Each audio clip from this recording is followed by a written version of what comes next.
You see, when I found the body, I heard the time. There was a voice saying the time. It was probably coming from the television. Oh, but it was 3 hours off, wasn't it?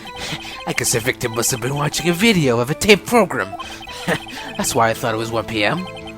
Terribly sorry about the misunderstanding.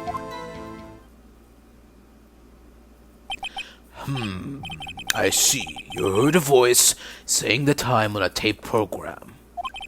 Mr. Wright, you may cross-examine the witness. Right. You know what to do. I've got this one.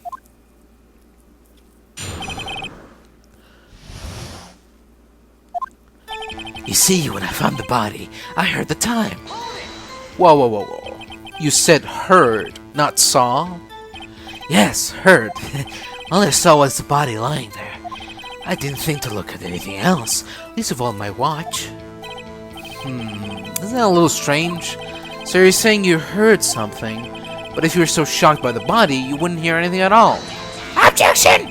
The witness says he clearly heard the time. It's ludicrous to suggest you wouldn't hear anything. I have to agree with the prosecution. Witness, continue your testimony. There was a voice saying the time. It was probably coming from the television. Are you sure it was a television and not a radio? Well, no, I guess it might have been a radio. Incidentally, there was no radio on the premises. There's only one large television. Right. I can't put my finger on it, but something about this seems fishy. Something about hearing the television. The witness has testified he heard the time. Oh, but it was 3 hours off, wasn't it? How do you explain the gap? Well, witness, care to explain this? I guess the victim must have been watching a video of a tape program. A video? Yes, that would explain why the time was wrong. True. Right. I think the problem lies someplace else. We agree that you heard the time of the scene then. That's why I thought it was 1 p.m. Are you sure the voice you heard said it was 1 p.m.? Yes, I can practically hear it now. It's quite clear. Mr. Payne, has the prosecution verified this testimony? My apologies, Your Honor. I, too, have only just learned that the witness heard the time. Oh, I'm really sorry. I only remember it just now. Terribly sorry about the misunderstanding. Well, you just watch it. Not much point pressing on that one, was there? Noticing anything suspicious? Alright. I think I know. No, let's go back. Television, you say? That's strange considering there was a blackout. Hold it right there. Prosecution has said there was a blackout at the time of discovery. And this record proves it. You couldn't have heard a television or a video. Well... The defense has a point. Do you have an explanation for this, Mr. Sawit? No, I find it quite puzzling myself. Quite. Wait, I remember now. Mr. Sawit, the court will prefer to hear an accurate testimony from the very beginning. These constant corrections are harming your credibility. That and you seem rather distraught. My apologies, Your Honor. It must have been the shock of finding the body. Very well, Mr. Sawit. Let's hear your testimony once more, please.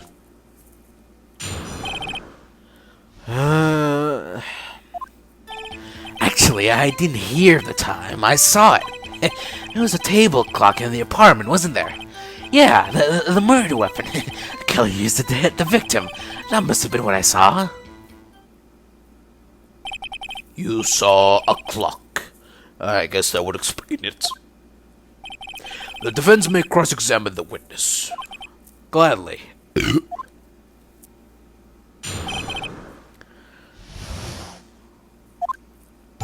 Actually, I didn't hear the time. I saw it. Well, that strikes me as a very suspicious mistake. Yes, I can see how you could be a little doubtful. I'm really sorry. I only just remembered that table clock. A table clock? There was a table clock in the apartment, wasn't there? Whoa, hold it. A table clock? Was there a table clock at the scene? This is the first I've heard of it. Yeah, the murder weapon. The killer used it to hit the victim. The murder weapon? Yes, the table clock that was used as a weapon. That's what I just said. Did you doze off in the middle of my testimony or something? Something's fishy here. That must have been what I saw. Why didn't you tell us in the first place? I guess it just slipped my mind. I'm not really sure how it happened myself. The witness says he saw the table clock. End of story. Now find the contradiction. Yeah, I know exactly what's going on here. Mr. Sawit, the murder weapon wasn't a clock, it was a statue. Wait just a moment. The murder weapon wasn't a clock, it was a statue. Now how is it supposed to be a clock? What? You with your objections and your evidence? Just who do you think you are? Just answer the question, Mr. Sawit. Hey, I saw it there, okay? That's a clock. Your Honor, if I may. Yes, Mr. Payne? As the witness stated, this statue is indeed a clock. The neck is a switch. You just tilt it and it says the time out loud. As it doesn't look like a clock, I submitted it as a statue. My apologies. I see. So the murder weapon was a table clock after all. Well, Mr. Wright, it appears that the witness's testimony was correct. This is a clock. Do you have any problems with this testimony now? Your Honor, there is a gaping hole in the witness's testimony. The only way he could have known the weapon was a clock is to hold it in his hand. Yet the witness testified that he never entered the apartment. Clearly a contradiction. Indeed. The witness knew it was a clock because he... You're lying! You were inside the apartment on the day of the murder! Oh yeah? Prove it! Prove I went in there! I'll do better than that. I can prove you were the one who killed her. You struck her with the clock, and the shock of the blow triggered the clock's voice. That was the sound you heard! Order in the court. Intriguing. Please continue, Mr. Wright. Yes, Your Honor. Mr. Sawit, the sound must have left quite an impression on you. Understandable, since the murder weapon spoke just as you hit the victim. That voice was burned into your mind. That's why you were so certain about the time. Objection! What's the meaning of all this? This is all baseless conjecture. Baseless? Just look at the witness's face. Would the witness care to elaborate? Did you strike the victim with the clock? That day, I never... Look, the clock, I heard... No, I saw, I mean...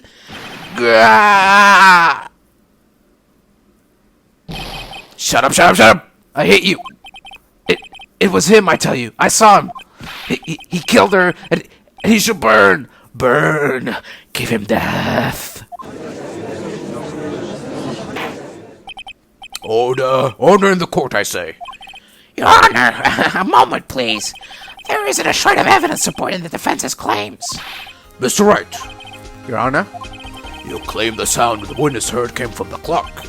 Do you have any evidence? The whole case is riding on this. I better think it through carefully. Your Honor, the sound Mr. Sawit heard was definitely this clock. A fact which is clear if you simply... try sounding the clock. Let's try sounding the clock now, in the court. Your Honor, may I have the clock? I ask the court to listen very carefully. Here we go. Okay, just... let me try again. I think it's 8:25. That certainly is a strange way to announce the time. Well, he is a thinker after all.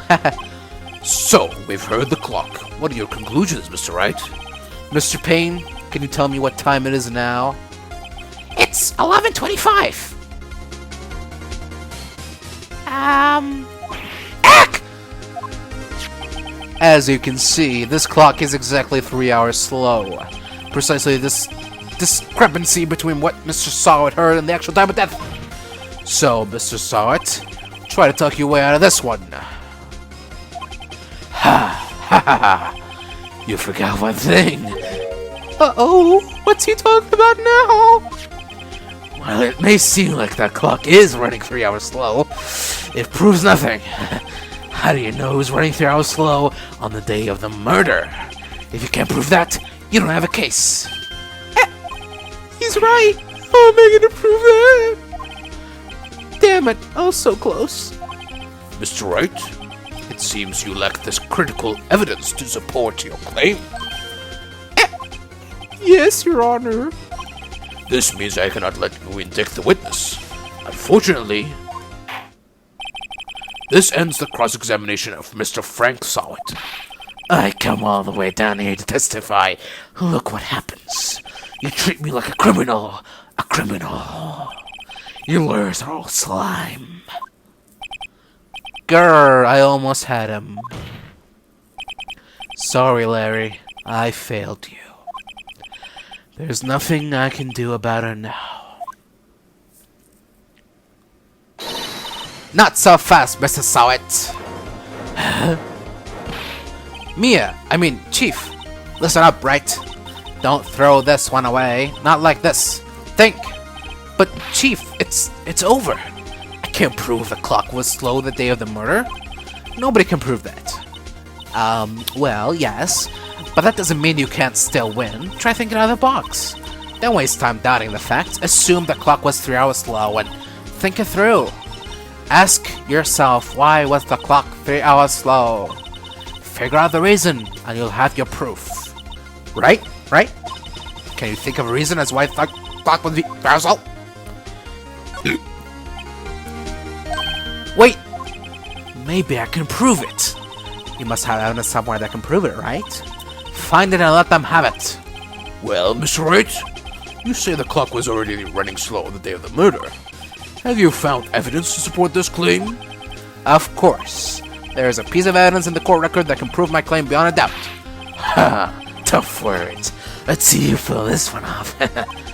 Let's see this evidence that proves why the clock was running slow. The passport, Your Honor! The victim had just returned home from abroad the day before the murder. As we all know, the time difference between here and Paris is 9 hours. When it's 4 p.m. here, it's 1 a.m. the next day there. The clock wasn't 3 hours slow, it was 9 hours fast. The victim hadn't reset her clock since her returning home. That's why the time you heard when you struck her dead in the apartment was wrong.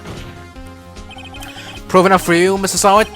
Or should I say, Mr. Did It?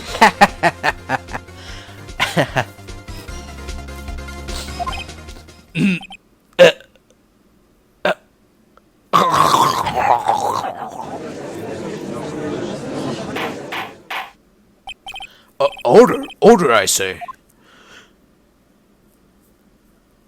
Well, this case has certainly turned out differently than we all expected. Mr. Payne, your witness? He was arrested and has been taken away, Your Honor. Very well. Mr. Wright? Yes, Your Honor? I have to say I am impressed. I don't think I've ever seen someone complete a defense so quickly and find the true culprit at the same time. Thank you, Your Honor. At this point, this is only a formality, but this court finds the defendant, Mr. Larry Butz, not guilty. Hooray! Confetti! And with that, this court is adjourned. Turns out that Frank Sawit was a common burglar. He posed as a newspaper salesman to check and see when people were out of the house. That day, When Larry went to her apartment, the victim wasn't home. After he left, Mr. Solid let himself in to do his dirty work. While he was searching her place, the victim returned. Flustered, Mr. Solid grabbed the nearest blunt object he could find. And wha-bam! Clammo! Struck her down. August 3rd, 2:32 p.m. District Court, Defendant Lobby Number 2. Whew! Still can't believe we won. Right. Good job in there. Congratulations. Thanks, Chief. I owe it all to you. Not at all, not at all. You fought your own battles in there. It's been a while since I've seen our trial end on such a satisfying note. Never seen the Chief looking this happy. She's this glad. Imagine how Larry must feel. My life is over. Larry, you're supposed to be happy. What's wrong now? Oh, Nick. Don't worry about me. I'll be dead and gone soon. Good. Wait, no, I mean, bad. Larry, you're innocent. The case is closed. But my Cindy Wendy's gone, man. Gone forever. Larry, she was a... Nah, never mind. Congratulations, Harry. Harry? Yes, you. I can practically see the headlines now. Harry Butz, innocent. Thanks. I really owe you one. I won't forget this, ever. Let's celebrate. Dinner? Movie? My treat. Oh, no, I couldn't. Hey, I was the one who got you off the hook. Oh, hey. Here, take this. It's a present. A present? For me? Wait, wasn't this the evidence that... Actually, I made this clock for her. I made one for her and one for me. Really? You? You made this? Wow, thank you. I'll keep it as a memento. Yo, Nick. Can you believe it? I was so into that chick. And she was just playing me for a fool. Don't that make you just want to cry, sob? Larry. Are you so sure? Excuse me? I think she's thought quite a lot of you, in her own way. Nah, you don't gotta sympathize with me, it's okay. Oh, I'm not sympathizing, Really? Isn't that right, Mr. Wright? Don't you have something to show your friend? Something that proves how she felt about him? Huh? Oh, yeah, right. What the heck is she talking about? Could she be talking about this? Check this out, Larry. Proof positive you weren't some chump to her. Huh? What about that clock? This is the clock you made for her, Larry. And she took it with her when she traveled. Whatever, she probably just needed a clock, that's all. You think so? It's a pretty heavy clock to take traveling. Well, make it what you think. Hey, Nick. I'm glad I asked you to be my lawyer. Really, I am. Thanks. Hope that made him feel a little better. Right? I hope you see the importance of evidence now. Also, hopefully you realize things change depending on how you look at them. People, too. We never really know if our clients are guilty or innocent. All we can do is believe in them. And in order to believe in them, you have to believe in yourself. Right. Listen, learn, grow strong. Never let go of what you believe in. Never, never, never, never, never, never. Well, I think our work here is done. Shall we be off? Yeah, I guess so. Say, how about dinner? On me? Well, drink a toast to innocent Butz. Yeah. Oh, speaking of Harry, you were saying part of why he became a lawyer was because of him. Yeah, part, at least. You'll have to tell me more about it sometime. Maybe over drinks? And so my first trial came to a close. Larry slapped me on the back and said, "Gee, Nick, it's good to have friends, but I'm pretty sure he's not going to pay us, unless you count the clock he gave Mia."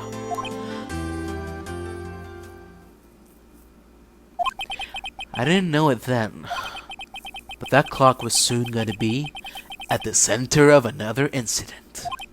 And my promise to tell the chief about me and Larry would be one promise that I wouldn't be able to keep.